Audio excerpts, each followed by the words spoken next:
요한복음은요, 이제 우리 오늘 보고 있는 요한복음은 10장까지가 전반부, 11장부터가 후반부가 되고요. 후반부의 주제는 예수님의 고난의 여정입니다. 그리고 오늘 후반부를 시작하는 첫 번째 사건이 나와요. 바로 나사로의 소생 기적이 됩니다. 우리 예수님께서는 이 나사로 3남매가 있었거든요. 나사로, 마르다, 마리아 이 가정을 우리 예수님 참 많이 사랑하셨어요. 5절 말씀을 다 같이 봉독합니다. 시작. 예수께서 본래 마르다와 그 동생과 나사로를 사랑하시더니. 자, 요한복음 11장에 보면은 나사로를 오라버니라고 번역을 하고 있어요. 그렇지만 원어에 보면은 형제라는 단어를 쓰고 있습니다. 그러므로 나사로는 이 3남매의 첫째일 수도 있지만 오히려 막내일 수도 있습니다. 그리고 보면은 지금 5절의 순서를 보시면 마르다 그 동생은 마리아를 뜻하는 것이고 나사로 순서를 보면 나사로가 막내일 것으로 추정할 수 있어요. 또 다른 누가복음 10장 같은 곳에 보면 이 집의 가장 역할을 마르다가 하고 있습니다. 그런 여러 가지 면에 있어서 이 나사로는 이 3남매 가정의 막내였을 것이다 라고 추정을 합니다. 그러면 얼마나 사랑을 받았겠어요. 누나 둘을 둔 막내 동생 사랑받았겠죠. 그리고 우리 예수님께서 이 가정을 특히 사랑하셨지만 이 중에서도 가장 사랑받는 자녀는 나사로였을 것이다 라고 볼 수 있습니다.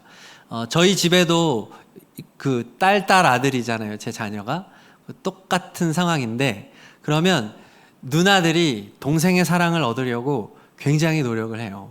그래서 얼마 전에도 우리 둘째 예지가 엄마한테 입이 나와가지고 엄마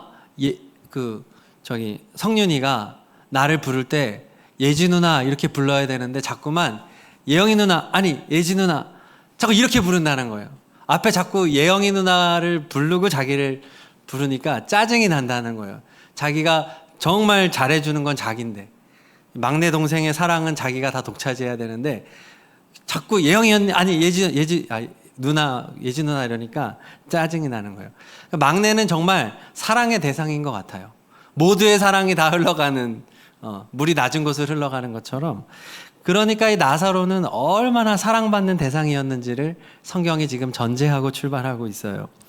이들이 살고 있는 마을이 베단이에요. 지도를 한번 보시면 자, 예루살렘 동쪽으로 3km 매우 가까운 곳에 있는 곳이 이제 베다니 작은 동네입니다. 이 베다니는 예루살렘에서 북쪽 지역을 오갈 때에 통과하는 입구 같은 역할을 하기 때문에 예수님의 일행은 늘 여기를 통과하셨어요. 누가복음 10장에 보면 예수님이 여기를 통과하실 때 마르다가 예수님의 일행을 영접을 합니다. 이제 이 점에서 마르다가 첫째였을 것으로 추정을 하는 거죠. 만약에 나사로가 첫째였으면 나사로가 영접을 했을 텐데 마르다가 예수님의 또 제자들 일행을 영접해서 따뜻하게 대접을 해주는 장면이 나와요. 그리고 이것이 계기가 되어서 그 후에도 예수님의 일행이 유대의 명절을 꼭 예루살렘에서 지키도록 되어 있는 절기들이 있잖아요. 유월절, 초막절, 수전절 이런 절기 때마다 예수님께서 남북으로 오가시면서 이 베다니 지역의 나사로 3남매 가정에서 주로 머물렀다는 것을 우리가 알 수 있습니다. 얼마나 친밀했는지 몰라요. 그런데 이 가정에 문제가 생겼습니다. 우리 3절 말씀을 읽겠습니다. 시작. 이에 그 누이들이 예수께 사람을 보내어 이르되 주여 보시옵소서 사랑하시는 자가 병들었나이다 하니 아멘. 이 사랑하는 자 누구를 뜻할까요? 모든 사랑이 흘러가고 있는 나사로겠죠. 나사로라고도 안 해요. 그냥 사랑하는 이가 병들었나이다 하면 그는 곧 나사로인 거죠. 그러니까 얼마나 예수님이 나사로를 사랑했는지 알겠죠. 그 지금 예수님은 어디에 있습니까? 베다니에 있지 않아요. 예수님 우리 지난번 말씀이 좀 오래전이지만 예수님은 자신을 죽이려는 유대 종교자들을 피해서 요단강 건너 베레아 땅에 계십니다. 지도를 보시면 베다니의 북동쪽 요단강 건너 북쪽에 있는 저 지역을 베레아라고 말을 하거든요. 하나의 동네명이 아니고 그 넓은 지역명이 베레아입니다. 베다니에서 베레아까지 소식을 보냈으니까 가파른 고갯길을 건너 예수님이 계신 곳을 정확하게 알 수 없기 때문에 예수님을 또 찾는 시간을 포함하면 적어도 하루 정도의 시간이 걸려 이 소식이 도착했을 겁니다. 이 소식을 받은 예수님이 말씀하세요. 4절에 이 병은 죽을 병이 아니라 하나님의 영광을 위함이다. 자, 그러면 소식이 어떻게 왔다는 거예요? 죽을 병에 걸렸다고 왔겠죠. 누이들이 예수님 큰일 났어요. 나사로가 죽을 병에 걸렸어요. 매우 위독해요 라고 왔다는 거죠. 예수님은 죽을 병 아니다 라고 말을 하지만 여러분, 이 병으로 나사로는 죽었어요. 굉장히 위독한 상태였던 것이죠. 자, 골든타임이 정해져 있는 매우 위독한 상태. 예수님은 빨리 이동을 해야 정상입니다. 근데 이해할 수 없는 행동을 하죠. 6절 같이 읽습니다. 시작. 나사로가 병들었다 함을 들으시고 그 계시던 곳에 이틀을 더 유하시고. 지금 빨리 가셔야 되는데 이틀을 유하시고 그 중에 나사로는 죽어요. 14절 읽겠습니다. 시작. 이에 예수께서 밝히 이르시되 나사로가 죽었느니라. 자, 예수님의 의도가 보이십니까? 죽도록 놔두신 거예요. 그 다음에 예수님은 제자들에게 말하기를 7절에 유대로 다시 가자 말하는 겁니다. 결국 오늘 말씀은 이해하기 어려운 장면들이 계속해서 나와요. 첫째는 유대로 다시 돌아가려는 거.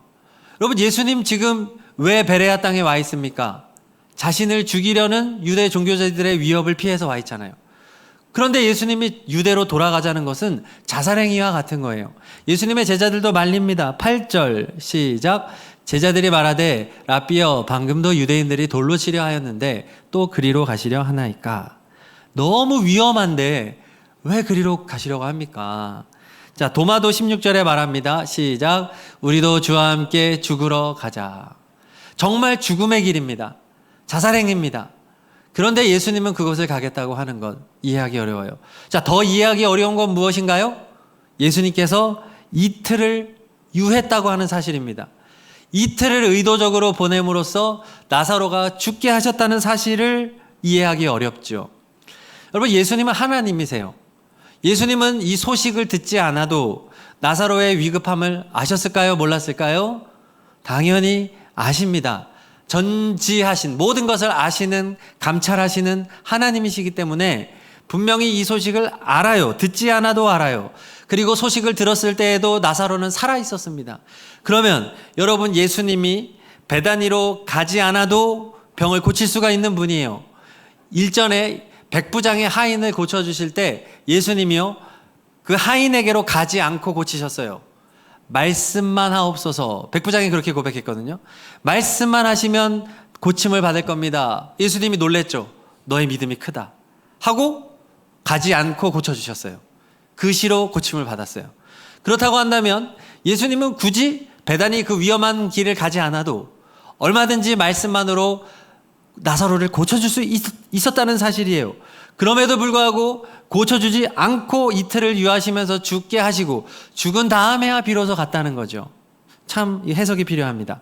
자, 예수님은 4절에서 이 이유를 말씀을 하세요. 같이 읽습니다.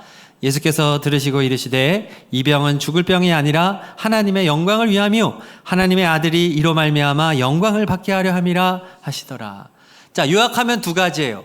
첫 번째, 하나님의 영광을 위해서 이렇게 했다. 그렇죠? 또 하나는 뭡니까? 하나님의 아들이 이로 말미암아 영광을 받도록 하기 위함이다. 하나님의 영광, 예수님의 영광, 이 두 가지를 위해서 오늘 이렇게 행동했다라는 말입니다. 자, 그렇다면 예수님은 자신이, 하나님이 얼마나 위대한 존재인지를 보여주기 위해서 나사로가 죽을 때까지 기다리시고 방치하셨다가 죽은 지 4일이나 돼서 무덤에 누이고 시체가 부패하고 썩어져가는 그 순간에 도저히 소생이 불가능한 그때 짠 하고 등장하셔서 자, 모두 나를 봐. 내가 어떤 존재인지 한번 보여줄게 하고 나사로야 나오너라. 나사로가 걸어나오면서 박수 할렐루야. 자, 하나님께 영광, 나에게 영광. 자, 이런 그림이죠. 그러면 자, 이게 정말 예수님답다고 생각하십니까? 예수님이 나사로를 그동안 뭐라고 불렀다고요? 사랑하느니. 사랑하는 삼남매 가정. 그렇게 사랑한다고 말해놓고 이 나사로를 하나님의 영광과 자신의 영광을 위해서 죽이게 하시고 슬픈 장례식을 치르게 하시다가 짠하고 나타나서 자신의 능력을 보여주는 예수님인가? 이게 예수님의 성품과 그동안 예수님이 해왔던 것과 정말 일치하는가 우리 점검을 해야 되는 거예요. 결과적으로는 놀라운 기적이 일어났고 나사로의 회복을 기뻐했지만 주님은 과정을 이렇게 하시는 분인가를 생각할 때 의문점이 생길 수밖에 없는 겁니다. 예수님은 여러분 결과만 좋게 하시는 분입니까? 아니죠. 예수님은 과정을 매우 중요시하는 분이세요. 신앙은요, 결과만 중요하지 않아요. 신앙은 과정과 결과가 모두 중요합니다. 그런데 여러분, 굳이 하나를 고르라면 과정이 더 중요해요. 왜냐하면 결과가 좋지 않더라도 바른 과정을 가는 게 신앙이거든요. 내가 원하는 응답이 오지 않더라도 바르게 믿음으로 진리로 걸어가는 것을 성경은 지지하고 있기 때문입니다. 그렇다고 봤을 때 오늘 예수님의 행동은 참 미심쩍은 부분이 많은 거예요. 예수님은요, 사람들이 자신을 높일 때 어떻게 하셨어요? 선한 선생님이요 라고 말할 때 예수님은 그래 나는 선하다 이러십니까? 아니다. 하나님 아버지 외에는 선한 자가 없느니라. 예수님은 사람들이 예수님을 왕으로 삼으려고 할 때 어떻게 하십니까? 자리를 피하셔서 산으로 가시고 다른 곳에 가세요. 예수님은 자신을 높이는 분이 아니에요. 사탄이 말했습니다. 자, 예수님 시험할 때 여기 돌덩어리가 있다. 이 돌이 빵이 되게 해서 먹어라. 네가 하나님의 아들이라면. 여러분, 예수님이 돌이 빵이 되게 하는 것은 일도 아니에요. 그렇죠? 오병이어 기적을 행하는 분인데 창조의 하나님이 그까짓 거 돌이 빵 되게 하는 게 뭐가 문제예요? 그러나 예수님은 돌이 빵이 되게 하지 않으십니다. 왜? 자신을 과시하는 분이 아니기 때문에. 내가 이 기적을 행함으로써 하나님의 아들이라는 걸 증명하는 분이 아니에요. 어차피 하나님의 아들인데 뭘. 그렇죠? 예수님은 사람이 떡으로만 살 것이 아니다. 하나님의 말씀으로 사는 거야. 내가 나를 증명하고 나를 높이지 않을 거야 라고 그 시험을 통과하신 분이세요. 그러므로 오늘 목적의 진정한 목적은 예수님이 자신의 나사로 소생을 통해서 자신을 드러내려고 하는 의도는 없다고 보는 게 오히려 맞은 거예요. 자, 진정한 의미를 말씀드리겠습니다. 나사로의 소생 기적이 가지고 있는 진정한 의미는 이 기적이 너무나도 크고 놀라운 기적이었기 때문에 안 그래도 지금 예수님을 죽이려고 하는 유대 종교 지도자들에게 이제는 더 이상 예수님을 활동하게 둘 수 없고 이제 예수님을 반드시 사형해야 한다고 하는 당위성을 준 사건이었다는 데 의미가 있습니다. 그동안 사람이 죽었다가 몇 시간 만에 다시 살아나는 일들은 종종 일어나는 일이에요. 인류 역사에도 그런 일이 있습니다. 사람이 죽은 줄 알고 장례를 치르려고 묻었는데 살아나는 경우들이 종종 있어요. 몇 시간 안에. 호흡이 끊겼다가 다시 돌아오는 경우들이 있습니다. 그러나 그리고 성경에도 그런 기적이 있어요. 열왕기서에 보면은 엘리야가 사르밧 과부의 아들을 살려요. 죽은 아들을 살려요. 그 다음에 엘리야의 제자였던 엘리사가 수넴 여인의 아들을 살려주고요. 또 신약에 와서도 예수님께서 회당장 야이로의 딸을 살리고 나인성 과부의 아들을 살린 적이 있어요. 하지만 다 죽은 지 몇 시간 안에 살린 겁니다. 그러나 오늘처럼 나사로처럼 죽은 지 사흘이나 지나서 완전히 썩어 부패하여 도저히 소생이 불가한 상황에서 이렇게 살아난 기적은 없었다는 거예요. 자, 이제 이 기적은 온 유대로 퍼져나갑니다. 19절에 보면은 많은 유대인들이 마르다와 마리아에게 그 오라비의 일로 위문하러 왔더니 말합니다. 자, 많은 유대인이 지금 이 장례식장에 참여했다고 말해요. 이것을 보건대 마르다, 마리아, 나사로 가정은 이 지역의 유지였을 것으로 추정을 해요. 부잣집, 지위가 있고 돈이 많은 집안이었을 거라는 거예요.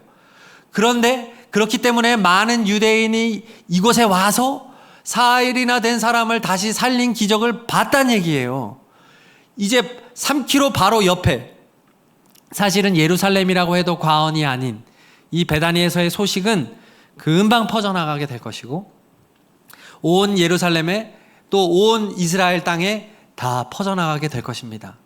그러면 자연스럽게 유대 종교 지도자들은 예수님에게 모든 인기를 빼앗기고 모든 지지를 빼앗기고 권력을 잃어버리게 될 것이 자명한 사실이죠. 자, 결국 오늘 나사로의 소생 사건은 예수님의 십자가 죽음의 사건을 급격히 단축시키는 기폭제, 촉매제의 역할을 했던 것입니다. 우리는 요한복음 오늘 11장에서 나사로의 소생 기적을 만났어요. 그리고 예수님은 요한복음 19장에서 돌아가십니다. 8장 차이죠. 여러분, 성경에서 8장 차이는 수십 년, 심지어 100년이 더 흘러갈 수도 있는 간극이에요. 그런데요, 여러분, 요한복음 11장 나사로의 소생 기적과 예수님의 십자가 죽음의 이 차이는 고작 6일에서 7일밖에 되지 않습니다. 일주일밖에 되지 않는 사건이에요. 결국 이틀을 유하시면서 나사로를 죽게 하신 그 예수님이 지금 베다니로 가셔서 나사로를 고치신 다음에 바로 예루살렘에 입성했던 것입니다. 종려주일 바로 직전에 있었던 사건이 바로 오늘의 기적이었던 거예요. 그렇게 바로 예루살렘에 입성하신 예수님께서는 일주일 안에 십자가에 달려 돌아가시게 된 것입니다. 결국 오늘 예수님의 여정은 나사로의 소생 기적에서 종료되는 것이 아니라 계속해서 그 걸음은 예루살렘과 골고다 언덕, 십자가 죽음으로 이어진다는 사실이죠.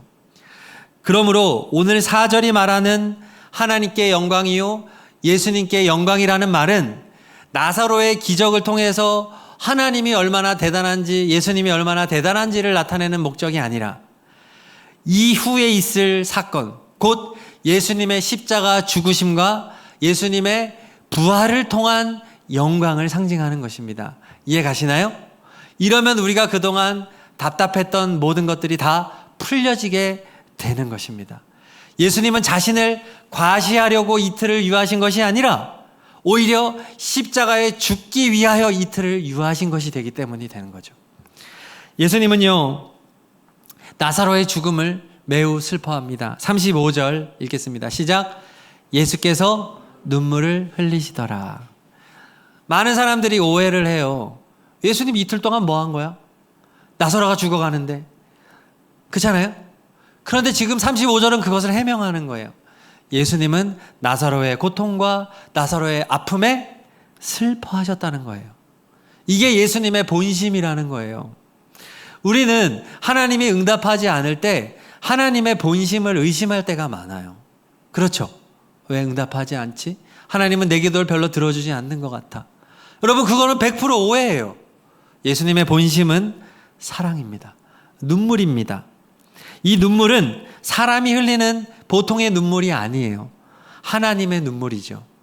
지금 사랑하는 이 나사로가 죄로 인하여, 곧 병으로 인하여 죽을 수밖에 없는 이 환경 중에 놓여 있잖아요. 예수님의 이 눈물은 자신이 창조하고 존귀하게 만든 인간이 죄로 인하여 죽을 수밖에 없는 존재가 되었다고 하는 슬픔의 눈물이에요. 그리고 죄와 사망에 대하여 분노하는 눈물이고, 그리고 이 죄와 사망의 고리를 이제는 끊어버리겠다고 하는 결연한 눈물인 것입니다. 그래서 이틀을 유하시는 예수님의 마음은, 그래, 나사로가 죽을 때까지 기다려보자. 죽으면 내가 짠하고 나타나야지. 내가 어벤져스처럼 딱 등장해가지고 짠하고 나타나야지. 죽어라 죽어라. 이게 아니라 예수님은 나사로의 죽음 앞에, 병 앞에 슬퍼하고 애통하며, 그래, 나는 인생이 닥치는 이 죄의 문제를, 죽음의 문제를 나는 반드시 해결할 거야. 나는 십자가로 가야만 해. 나는 이들의 죄를 씻어줄 거야. 나는 반드시 죽을 거야. 이 마음으로 예수님은 이틀을 보내셨다고 하는 사실인 것이죠. 그러나 우리도 이 마음을 몰랐고, 저도 오늘 이 말씀을 붙잡고 묵상하면서 예수님의 마음은 사랑이었구나. 저도 오해를 했으니까 이렇게 설교를 하는 거예요. 저도 나사로의 죽음과 예수님의 십자가가 일주일밖에 차이가 나지 않는다는 것을 2주 전에 처음 알았어요. 설교 준비하면서. 우리 예수님이 이렇게 사랑이었는데. 우리도 몰랐지만요, 마르다와 마리아도 몰랐어요.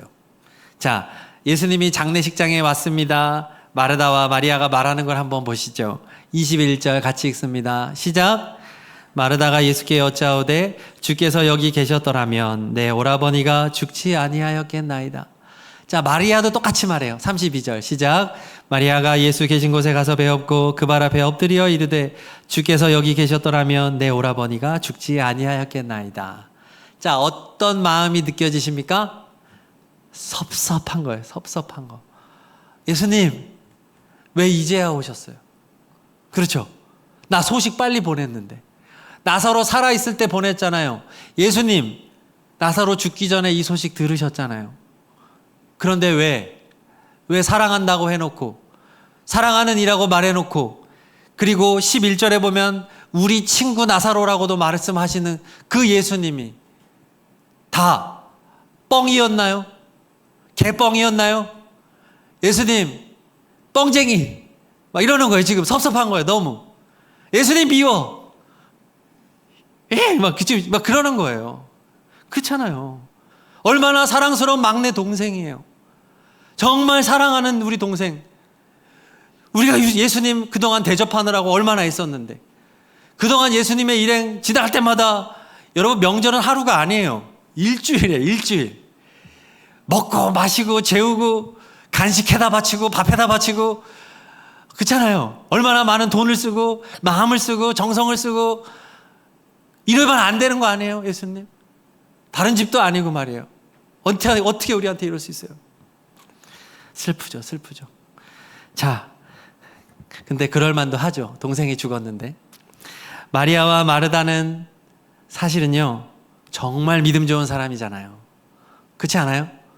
예수님의 일행을요, 당시 지역의 유지로서 돈도 많았지만 자신들의 개인적인 목적을 위해서 사용하지 아니하고 예수님의 일행을 늘 대접하고 영접하는 믿음의 가정이었잖아요.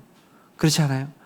또 마리아는요, 예수님 말씀하실 때 늘 그 발치에서 예수님의 말씀을 듣기를 기뻐하는 사람이었고, 여러분, 이 마리아는 예수님의 죽음을 준비하며 값비싼 향유를 깨뜨려 예수님에게 부어드렸던 아주 신앙적인 인물이에요. 그 향유가 나드라고 하는 향인데, 나드 이 한 근이 노동자 1년의 품삯이에요. 그러니까 5천만 원이 넘는 그 값비싼 향유를 깨뜨려서 예수님에게 부어드렸던 그런 믿음의 사람이었어요. 그리고 여러분, 오늘 이후의 말씀에서 마르다가 예수님에게 하는 위대한 고백이 있어요. 27절 읽습니다. 시작. 이르되 주여 그러하외다. 주는 그리스도시요 세상에 오시는 하나님의 아들이신 줄 내가 믿나이다. 여러분, 이거 어디서 본 적 있지 않아요? 누가 했던 고백일까요? 베드로의 고백입니다. 베드로가요, 이 고백 때문에 제자들의 수제자로 인정받은 거예요. 초대교회의 수장이라고 인정받은 고백이 이 고백 때문이에요. 예수님이 베드로의 이 고백을 들으시고는 크게 칭찬하셨어요. 베드로야, 이 진리를 알게 하신 분은 하나님이시다. 너의 이 고백 위에 내가 교회를 세우겠다. 엄청난 고백이에요. 예수님은 그리스도, 즉 우리의 구원자이십니다. 예수님은 세상에 오시는 하나님의 아들이십니다. 엄청난 믿음의 고백, 구원자이신 예수님을 주인으로 고백하는 위대한 고백을 오늘 누가 하고 있다고요? 마르다가 하고 있다고요. 여러분, 마리아 마르다는요, 굉장한 믿음을 가진 사람이에요. 오늘도 나사로가 병들었을 때 의원을 찾지 않고 예수님을 찾고 있잖아요. 믿음이 그만큼 좋았던 사람인 거예요. 그렇지만 사랑하는 동생의 죽음 앞에 너무도 절망하고 슬픔의 장례식을 치르며 예수님 앞에 섭섭한 마음을 고백할 수밖에 없었던 것입니다. 여러분, 마리아와 마르다가 믿음이 없어서가 아니에요. 믿음이 부족해서가 아니에요. 오늘 말씀은요, 이것이 인간의 한계다라고 말해주는 것입니다. 아무리 믿음이 좋은 사람도 다 알 수 없다라는 것입니다. 이사야 55장 9절 말씀, 하나님 말씀하세요. 하늘이 땅보다 높은 같이 내 길은 너희의 길보다 높으며 내 생각은 너희의 생각보다 높음이니라. 여러분, 다 같이 한번 봉독해 보겠습니다. 시작. 하늘이 땅보다 높음 같이 내 길은 너희의 길보다 높으며 내 생각은 너희의 생각보다 높음이니라. 할렐루야. 여러분, 정말 이것을 믿으십니까? 정말 믿으십니까? 그렇다고 한다면 우리가 하나님의 뜻을 모르는 것이 정상인 거예요. 내가 하나님의 뜻을 다 알지 못하는 것은 지극히 정상이에요. 여러분, 신앙이 뭘까요? 믿음이 뭘까요? 다 알고 가는 것이 믿음이 아닙니다. 우린 자꾸 착각해요. 믿음이 좋은 사람은 정답을 알고 있는 사람이라고 착각해요. 아니요. 그 사람은 가짜일 가능성이 높습니다. 믿음이 좋다는 것은 결과를 알고 미래를 알고 가는 사람이 아니라 알지 못하고 보이지 않지만 그럼에도 불구하고 하나님을 바라보며 묵묵히 어둠의 시간을 통과하는 것이 진짜 믿음이에요. 그래서 성령님이 우리에게 주는 9가지 은사 중에 4번째가 인내입니다. 신앙생활에서요, 인내는 매우 중요합니다. 여러분 참는 거 진짜 힘들거든요. 그렇죠? 여러분 기다리는 거 좋아하는 사람 있을까요? 정말 싫은 게 기다림이잖아요. 와, 정말 기다리는 거 싫어. 나 진짜 너무 싫어요. 그렇지만 믿음을 가지고 기다리는 거 성령이 주시는 은사예요. 하나님이 알려줄 때까지, 하나님이 보여줄 때까지, 하나님이 이루실 때까지 기다려라. 그것이 신앙인 거죠. 오늘 마르다와 마리아는 왜 나사로가 죽게 되었는지, 자신의 가정에 왜 이런 슬픔이 찾아왔는지 이유를 도저히 알 수가 없어요. 그렇지만 이들은 한 가지를 알고 있어요. 누구를 찾아야 하는지를 알고 있습니다. 예수님을 찾는 것입니다. 이들이 기도했을 때 어떤 일이 벌어졌나요? 자, 앞에 띄워드리겠습니다. 노란 글씨 시작. 예수님께서는 이 문제를 자신의 문제 삼으십니다. 오늘 봉독했던 1절부터 16절까지의 말씀은 베다니 땅에서 이루어진 대화가 아니고 예수님이 계시는 베레아 땅에서 이루어지는 대화예요. 마리아와 마르다는 아무것도 몰라요. 그렇지만 예수님께서는 그 소식이 닿자 이 가정의 이 문제를 해석하십니다. 4절에 보니까 뭐라고 말해요? 이 병은 죽을 병이 아니라 하나님의 영광과 예수님의 영광을 위함이다라고 이 문제를 해석하시죠. 그리고 응답의 시기를 정해요. 6절과 7절에 보니까 그 계시던 곳에 이틀을 더 유하시고 그 후에 유대로 가기로 결정하십니다. 여러분, 마리아와 마르다는 이런 진행 상황을 압니까? 모릅니까? 아무것도 몰라요. 그러나 예수님은요, 다 아시고 이 문제를 해석하시고 이 문제의 응답의 방법과 때를 정하시고 그리고 이틀을 유하시며 십자가 길을 가시기로 결단하는 거예요. 나사로의 죽음과 자신의 죽음을 바꾸기로 결정하시는 거예요. 나사로가 어떻게 다시 살아납니까? 예수님의 죽음으로 살아나는 거예요. 바꾸는 거예요. 대신 죽기로 결정하시는 겁니다. 우리도 마찬가지예요. 우리가 이 땅을 살아갈 때 기도하잖아요. 그런데 기도해도요, 아무 일이 일어나지 않는 것 같을 때가 많아요. 그렇지 않나요? 기도했는데 하나님의 응답은 생각만큼 그렇게 시원하게 다가오지 않아요. 그러나 분명하게 알아야 될 게 있습니다. 여러분이 기도했을 때 이 땅에서는 아무 일도 일어나지 않는 것처럼 보이지만 저 천상에는 국무회의가 이루어지고 있다는 사실이에요. 요즘 대통령 국무회의 열심히 하시더라고요. 예수님께서는 천상에서 회의를 소집하셔서 우리가 올려드린 기도의 제목을 가지고 그 문제를 해석하시고 그 문제의 응답의 시기와 응답의 방법을 결정하신다고 하는 사실이에요. 여러분, 이 사실을 믿으시기를 바랍니다. 그리고 예수님께서는 우리가 당하는 고통을 대신 지시기를 결정하시는 거예요. 우리의 문제를 해결해 주시되 본인이 모든 죄값을 대신 감당하시고 우리의 문제를 해결해 주시겠다고 작정하는 좋으신 예수님이에요. 오늘 예수님은요, 마리다와 마리다에게 한 가지를 요구하십니다. 25절 26절 같이 봉독합니다. 시작. 예수께서 이르시되 나는 부활이요 생명이니 나를 믿는 자는 죽어도 살겠고 무릇 살아서 나를 믿는 자는 영원히 죽지 아니하리니 이것을 내가 믿느냐. 자, 예수님이 무엇을 요구하십니까? 내가 믿느냐. 믿음을 요구하는 거예요. 믿음. 믿음. 정답을 몰라도 돼. 내가 너에게 원하는 것은 믿는 거야. 무엇을 믿으라고요? 나는 부활이다. 나는 생명이다. 이것을 믿으라는 거예요. 마르다야, 마리아야, 내가 부활임을 믿느냐? 내가 생명임을 믿느냐? 너희의 죽은 사랑하는 동생 나사로가 다시 살아날 것을 믿느냐? 훗날 저 천국에서 다시 만날 것도 있지만 바로 지금 내가 나사로를 소생시킬 것이라고 하는 것을 믿느냐?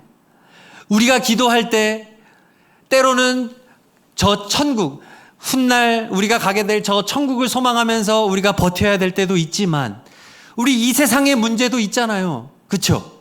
이 세상에서 먹고 사는 문제, 공부의 문제, 취업의 문제, 결혼의 문제, 이 세상에서의 문제도 예수님께서는 해결해 주실 줄로 믿습니다. 주님은 천국의 문제만, 영생만 해결하는 분이 아니라 이 땅에서의 문제도 해결해 주는 분이다라고 오늘 말씀하고 있는 거예요. 그래요. 우리는 기도밖에 할 수 없습니다. 주님을 믿는 것밖에 할 수 없습니다. 그렇지만 불확실한 하루하루를 살아가고 있어요. 그때 우리가 가져야 될 마음은 한 가지, 예수님이 부활이고 생명이라는 것을 믿고 하는 것입니다. 상황이 아무리 더 악해지고 절망적인 상황이 간다 할지라도 끝까지 예수님을 믿고 의지하는 것입니다.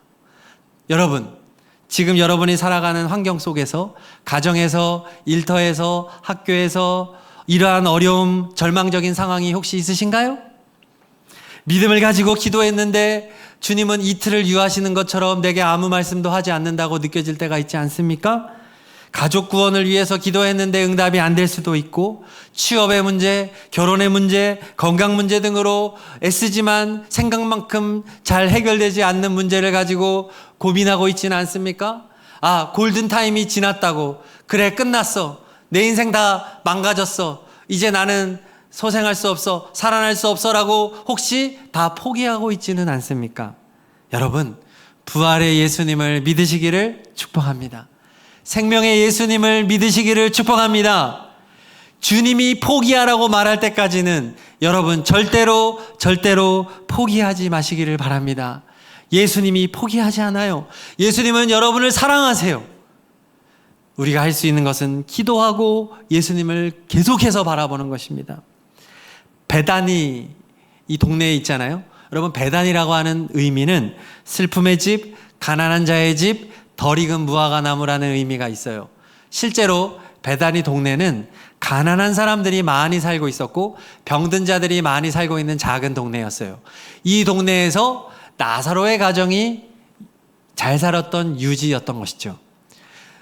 그 슬프고 가난하고 덜 익은 동네를 예수님이 사랑하셔서 이 땅에 놀라운 소생의 기적을 이루시고 십자가 죄사함과 부활을 오늘 약속해 주고 있는 겁니다.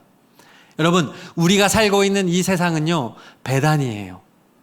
오늘 말씀은 성경 속에 있는 한 지역, 한 가정에게만 주시는 말씀이 아니라 베다니와 같은 세상을 살아가고 있는 우리 모두에게 주시는 말씀이에요. 나사로의 별명이 사랑하는 이였잖아요. 예수님이요, 우리를 사랑하는 이라고 부르세요. 여러분, 성경은 뭐라고 말해요? 내가 너를 사랑한다고 말하죠. 그렇게 우리를 사랑하는데 우리의 인생에는 문제가 있고 고통이 있고 죽음이 있잖아요. 그때 우리는 오해해요. 예수님 날 사랑하지 않나 봐. 예수님은 왜 우리 가정에 이런 슬픔을 줬어?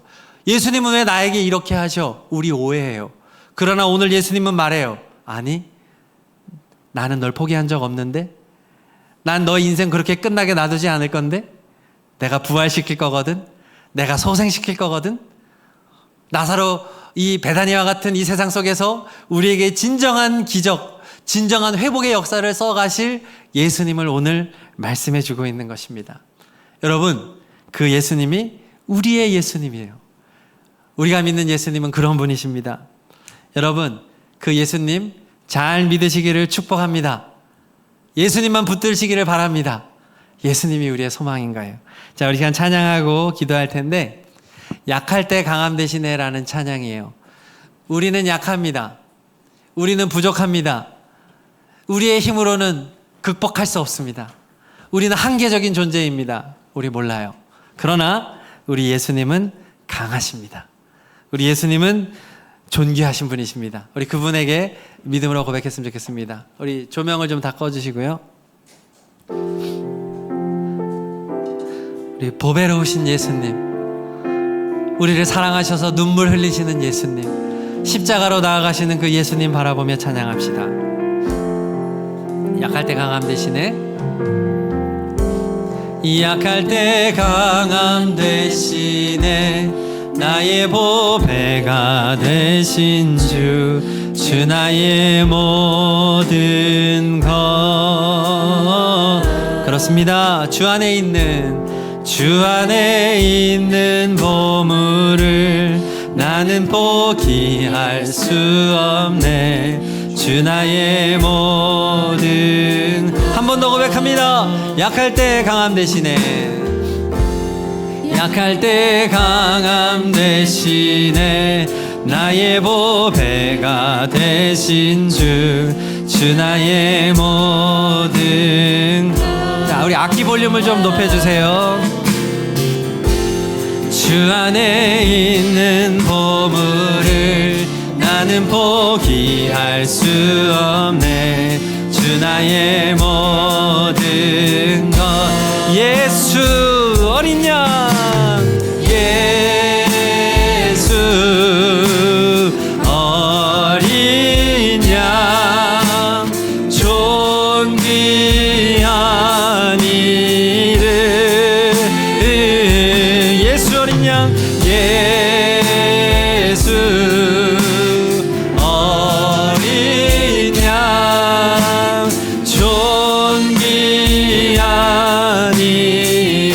십자가 죄 사하셨네. 십자가 죄 사하셨네. 주님의 이름 찬양해. 주 나의 모든 것. 아멘. 쓰러진 나를 세우고 나의 빈잔을 채우네. 주 나의 모든 것. 예수 어린 양, 예수 어린 양, 존귀한 이름. 그렇습니다. 예수 어린 양, 존귀한. 예수 어린 양, 부활의 이름. 예수 어린. 예수님이 부활이심을 믿습니다. 부활의 이름. 할렐루야. 예수 어린 양, 부활의 이. 예수 어린 양, 생명의 이름. 예, 우리 손을 높이 들고 고백합시다. 어린 양, 생명의 이름, 생명의 이름. 예수 어린 양, 생명의 이름. 그렇습니다. 우리 말씀 붙잡고 기도할 텐데요. 예수님께서는 베다니처럼 슬프고 가난하고 덜 익은 이 세상을 살아가는 우리들을 찾아오셔서 우리를 사랑한다 말씀하십니다. 또한 인생의 문제로 무너져 내린 우리들에게 놀라운 소생의 기적을 허락해 주십니다. 나아가서 죄와 사망의 문제를 해결하시고 우리 대신 모든 죄를 용서해 주시고 영원한 천국을 약속해 주시는 우리 예수님이십니다. 예수님 바라봅니다. 부활의 예수님을 믿습니다. 생명의 예수님을 믿습니다. 주님 찬양합니다. 우리 그 고백을 가지고 이 시간 한 3분 정도 간절히 기도하겠습니다. 기도하십니다. 할렐루야. 주님 감사합니다. 예수님 감사합니다. 예수님은 부활이십니다. 예수님은 생명이십니다. 예수님 안에 놀라운 구원과 영생이 있습니다. 예수님은 길이요 진리요 생명이 되십니다. 영원토록 우리의 찬양과 감사를 받아 마땅하신 예수님이십니다. 인생의 문제를 해결해 주십니다. 배단이 이를 살아가는 우리들에게 진정한 구원의 역사를 이루어 주십니다.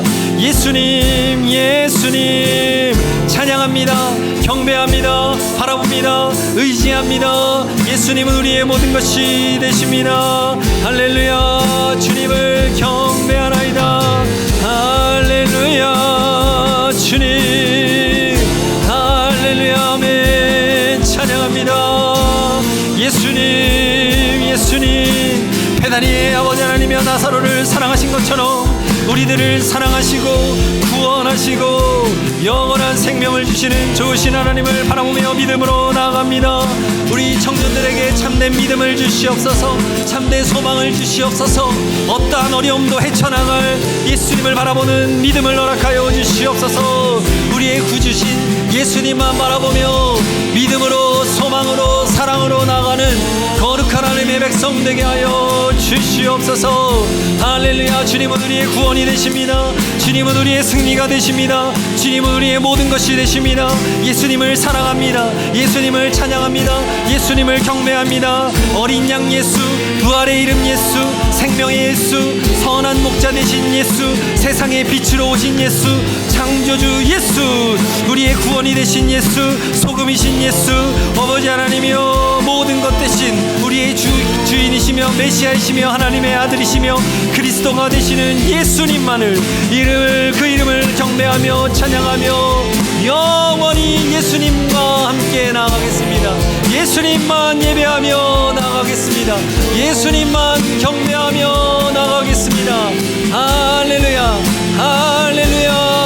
아멘. 주님 감사합니다. 주님이 함께 하십니다. 주님이 함께 하십니다. 주님이 지켜주십니다. 주님이 인도하십니다. 주님이 해결하십니다. 주님이 이끄십니다. 주여 모든 상황을 역전시키십니다. 아버지 소생의 기적을 이루어 가십니다. 부활의 역사를 이루어 가십니다. 예수님, 예수님, 예수님을 영원토록 찬양합니다.